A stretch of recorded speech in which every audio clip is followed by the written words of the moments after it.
Here it is, y'all, Finger. That's right. I love going by Finger, the old high school. Old Finger, man. Finger's the best.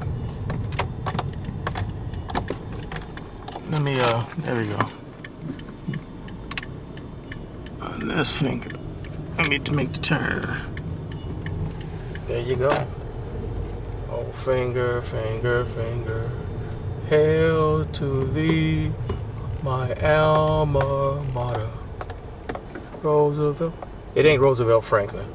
It's it's Finger High School. There it is. See, when I went to Finger back in the day, they didn't have this nice sign. They didn't have this nice sign when I went to Finger.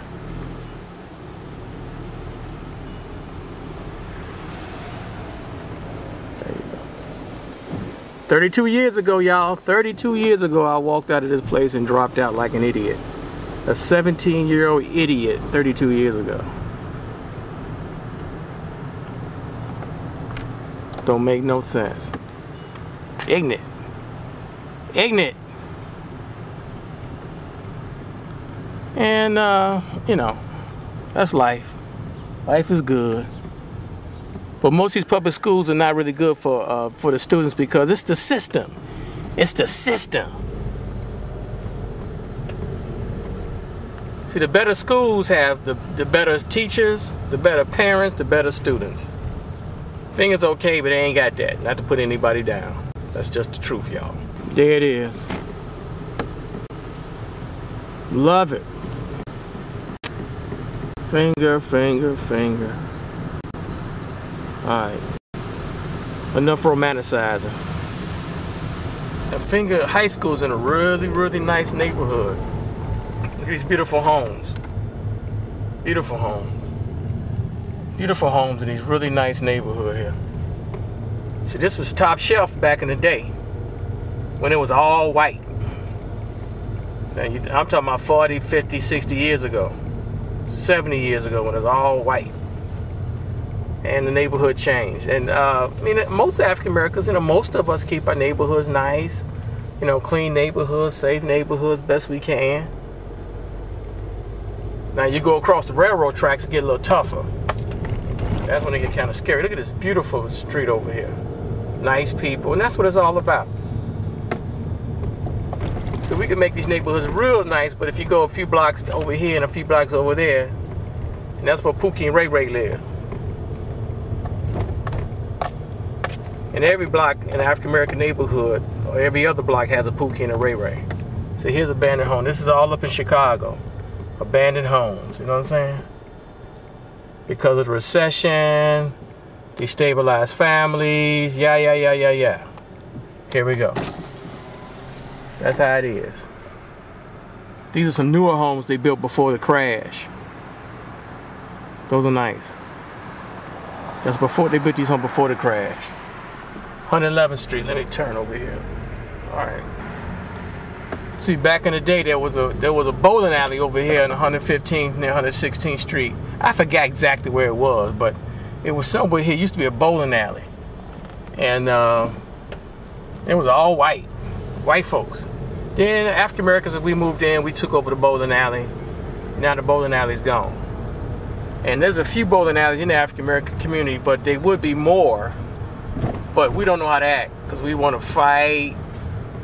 We want to rap to your daughter, hit on your wife while they in front of you and whatnot. You got to fight. You got to, you know, this ghetto-ness is really the real main problem in the lower income African American communities. Now, it's not an issue for most of the black bourgeoisie. Most of the black bourgeoisie, most of the upper middle class, they don't live in this neighborhood. So what do they care about this ghettoism? And they'll say, yeah, Mark, you Mr. Goody Two Shoes. You're trying to make the neighborhood clean and safe with excellent schools. That's not our mission. We just trying to get over, trying to get by, trying to make it through the day. You know what I'm saying? The point I'm saying that most of these neighborhoods, remember, this is all white when I was a kid, up into Riverdale. If I keep going down Halsted here, we're 117th Street. If I keep going down Halsted, I go over to Riverdale. And it's all white, all day and all night. It is all black now. I'm scared to roll through the hood. I should though. But when you roll through the hood with a camera in your hand, everybody get nervous because there's so much criminal activity in the neighborhood.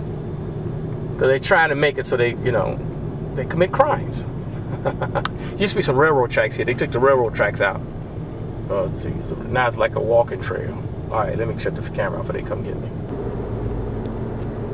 Man, we used to come down here as a kid. This is like 40-some years ago. As a family, we would come down to the drive-in theater. The drive-in, I think, was in Riverdale, like 128th, 109th, I don't know. It was 127th, I don't know where it was. You keep going down Halsted. See, there's the Metro train come over here. This is evidently the West Pullman neighborhood. See, the Metro train come right out here. See, that's nice.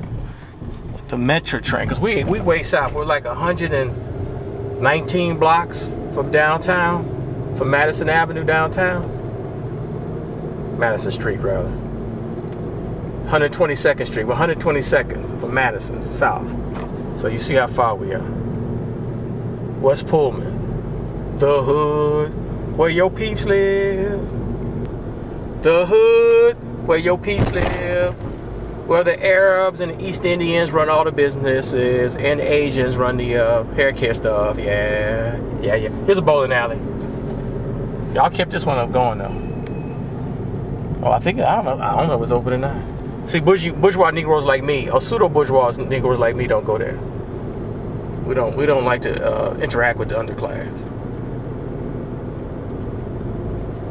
Now, once you cross 127th Street, that's a cemetery. Once you cross 127th Street, one side is still Chicago, and the other side is still it's Calumet City. And I'm sorry, Cal Park. Calumet City's way out on 94. So one side is still Chicago, and the other side is like Cal. But it's Cal Park is over there. Long story. Let me cross the street here. So we're still in Chicago. Way south. This man, there's many people in Chicago ain't never been this far south in their life. 127th Street south. See, once you cross that bridge down, that's the bridge. Once you cross the bridge, you over to Cal Sag, you in Riverdale. But if I'm right, Riverdale. That's where the driving used to be. But this is where your peeps live. This is where they is in the hood.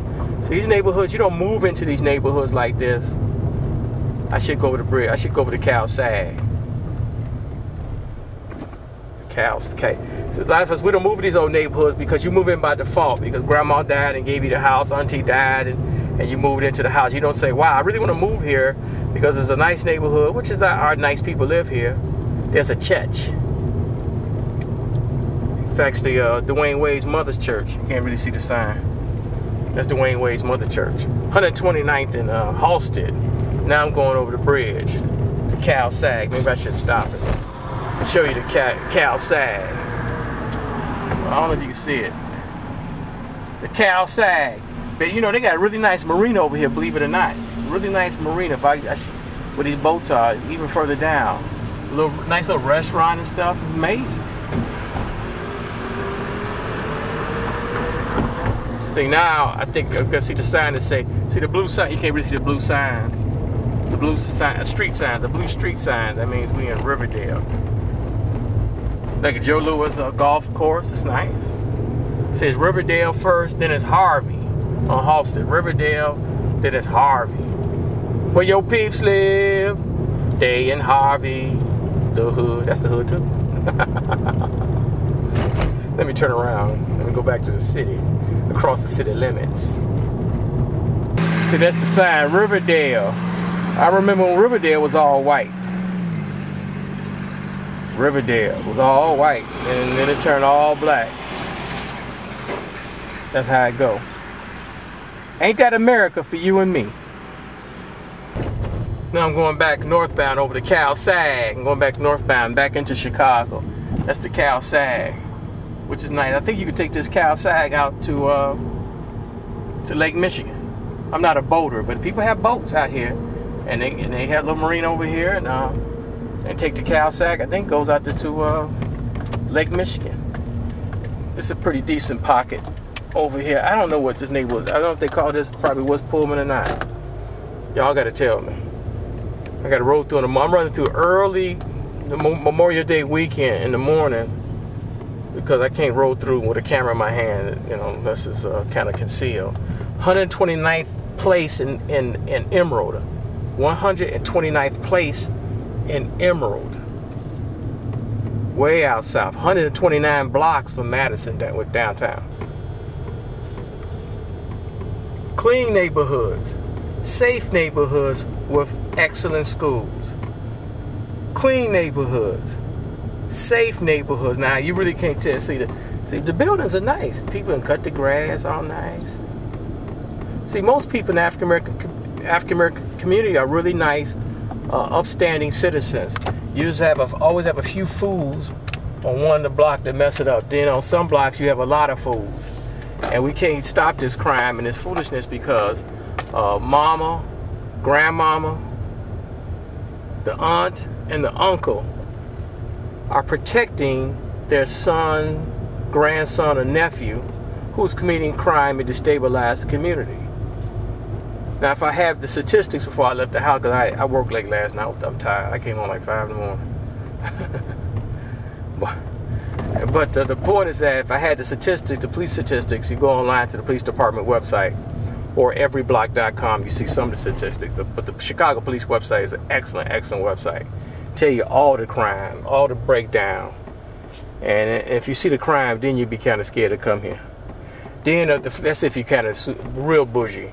You ain't moving. If you pseudo bougie, you only live in a neighborhood like me because you've been here all your life, or your house is almost paid for, and you're just trying to hold on and either put your kids through college or your grandchildren through college, or you're trying to hold on and save a little money before you move someplace else or whatever.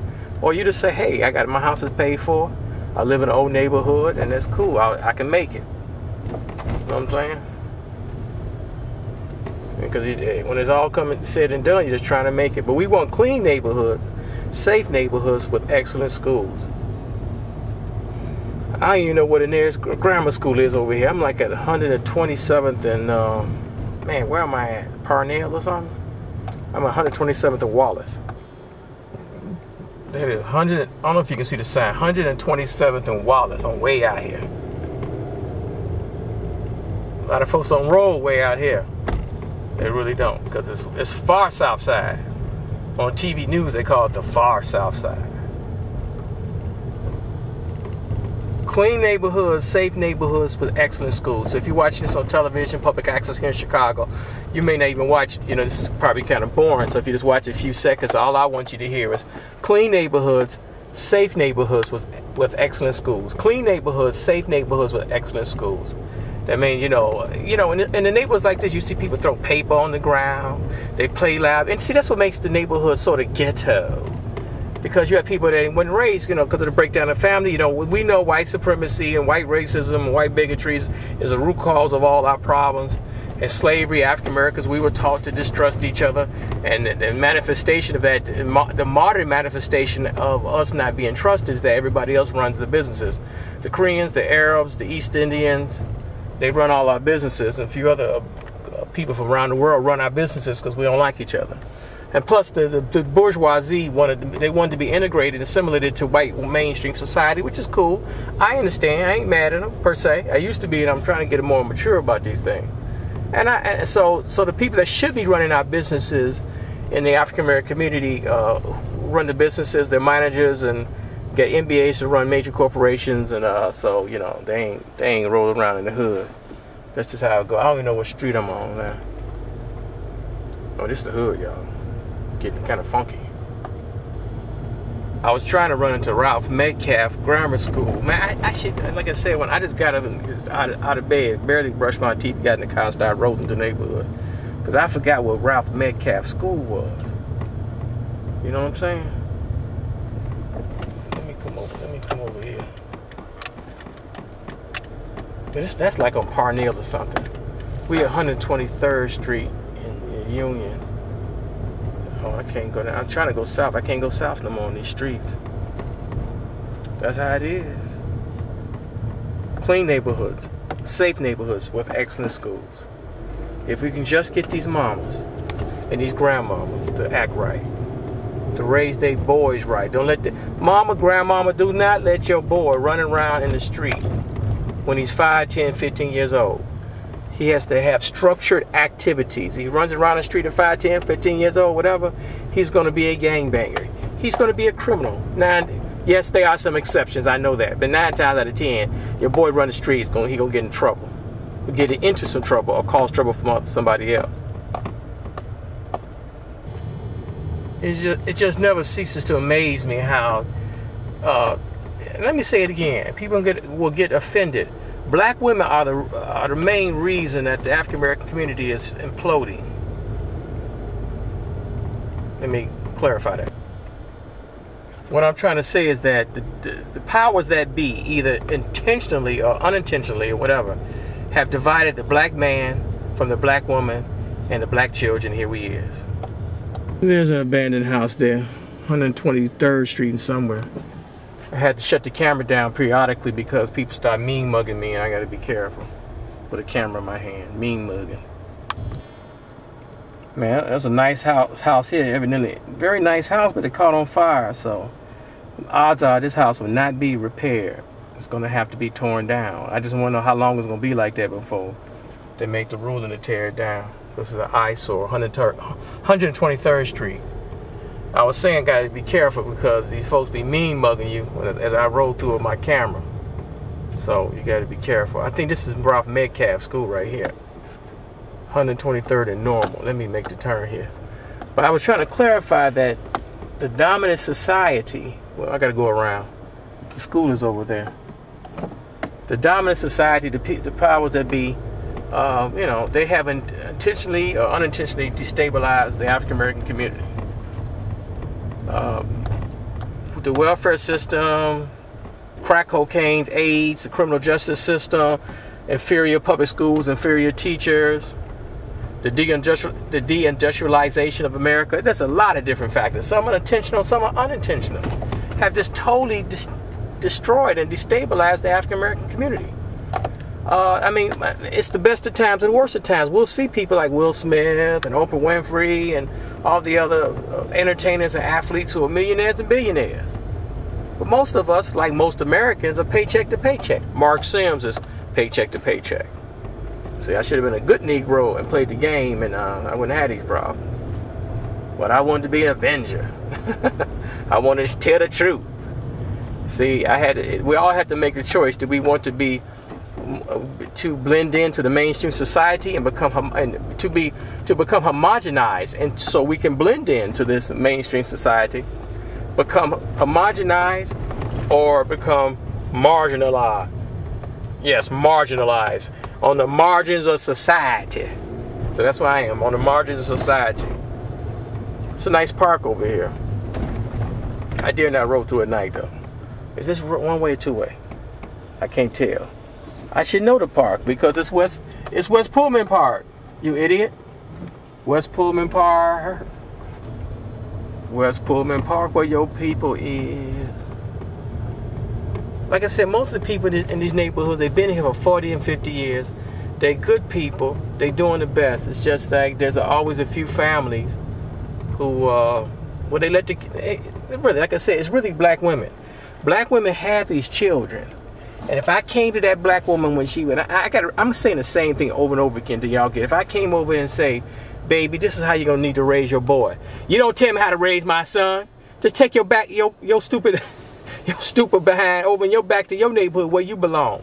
Don't tell me how to raise my son or my daughter. I said, well, mama, don't. Remember, the mother's 15 years old. The grandmama's maybe 25 or 35, And you shouldn't let your boy run around in the street all day, man. It's stupid. Should have structured activities. Structured. No waywardness. Here's Ralph Metcalf School. Ralph Metcalf was a politician when I was a wee small child back in the day. In fact, if I remember correctly from the history lesson, Ralph Metcalf ran track with Jesse Owens back in the Hitler Olympics back in Berlin back in the day. Ralph Metcalf, look it up, okay? I think he ran track. I think he won a medal too. But Jesse Owens got the gold, so he, you know, he got all the glory. But Ralph Metcalfe, he was a politician. He was one of the plantation politicians, Negro politicians back in the day. He was sort of, I saw him as the bad guy, but he turned against the old Mayor Daley and got more progressive, as I remember the history. Now, you're talking about 40 years ago, y'all. I ain't did the research. This is off the top of my head.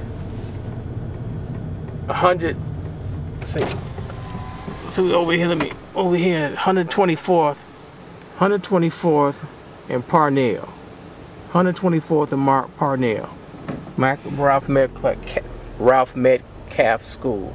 I spoke at the school many times via the Black Star Project. Nice school. When you go, but you go to the Tribune website, you can see the actual. I don't have it in front of me. If I had an iPad or iPhone or something, I can tell you the statistics, bring them up. But most of these schools, on average, don't do. About a third of the kids, sometimes up to half of the children reading at grade level.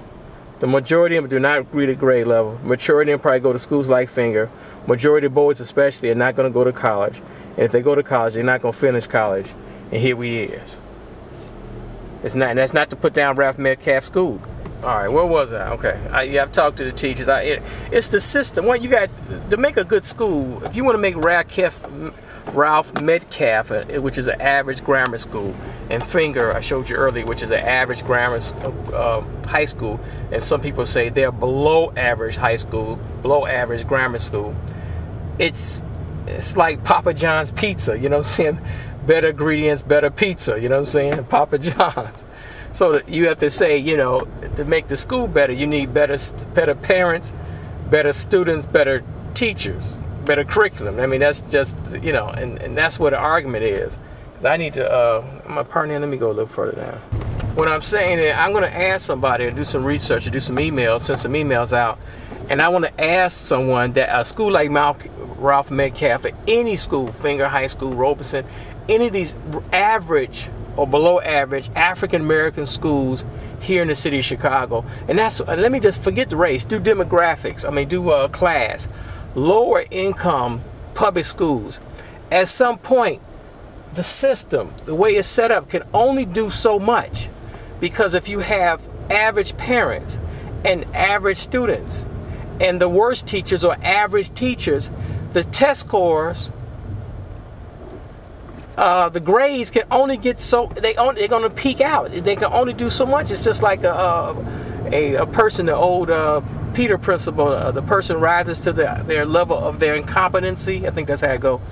The person rises at the job through the ranks and rises up as management to the level of his incompetency. I don't know if this school is Gumpers or not over here. This Gumpers, y'all, 123rd Street in Normal. I think it's Gumpers. I think Gumpers was a union dude, right? Man, I should go in for. I spoke with Gumpers 20 years ago. Long story. But then what I'm saying, these schools and whatnot, they can only get so good. There's only so much they can do. And for some students, and that's man, that's something. I'm not an educator. I got to go find out that answer. Is there only so much you can do with these schools and with these people? Yo, peeps. Ooh, I'm on 119th Street. 119th Street. Ooh, wah, ooh, wah, ooh, ooh, ooh, ooh.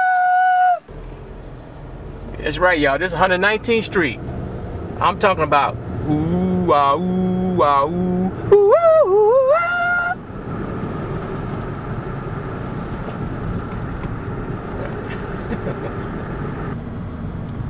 Man, 119th and Stewart, y'all. On the way out here in the hundreds, in the wild hundreds. I'm rolling through, you know, when it's nice and safe at 8:30 in the morning on a Saturday morning.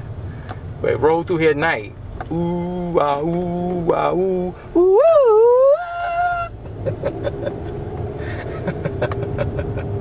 Say, if y'all of a certain age, you know that music is from Underdog cartoon.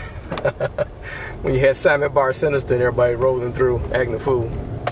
Yeah, this the wild hundreds, baby. I'm rolling through during the day because I'm scared to roll through at night. Because Pooh King Ray Ray live here. See, that's why, you know, clean neighborhoods, safe neighborhoods with excellent schools. These neighborhoods are okay. They can be better but they have these young men who are who were raised improperly. The mama and grandmama let them run around in the street. They got affiliated with the street organizations. You got these old dudes, 30, 40, 50 years old, rummaging through the alley, trying to break in folks' garages, and they're breaking their cars to see try to find something. It's really quite sad. It don't make no. Here's another abandoned house. Man, it's quite sad, man. See, the aldermen, the preacher, a lot of these preachers got churches here. They don't even live in the neighborhood. They live out in the suburbs somewhere.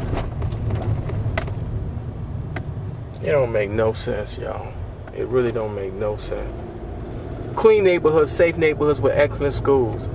And the goal is really, how do we get in the minds of these mothers and grandmothers to teach them to raise their children properly? Now, that's the real... How do you do it? I mean, through radio station, and I don't know how we do it. This nice old house, it looks abandoned, I don't know.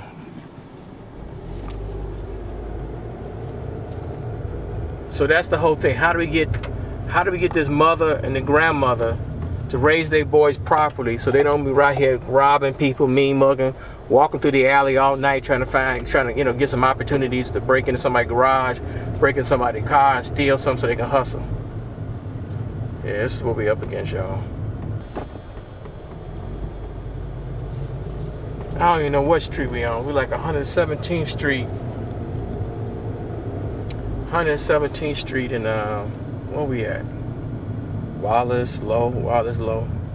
And we rolling through the old neighborhood. And like I said, the 80-20 rule's in effect. 80% of the people are good people. They believe in clean neighborhoods, safe neighborhoods. They try to do the best with their son and daughter. But then you got this other 20%. On some blocks it's 50%, some blocks it's 10%. But percentages go up and down depending on what block you're on. But you got a lot of people, they hood, they ghetto. You know what I'm saying? They hood and they ghetto, which is quite sad. Clean neighborhoods, safe neighborhoods with excellent schools.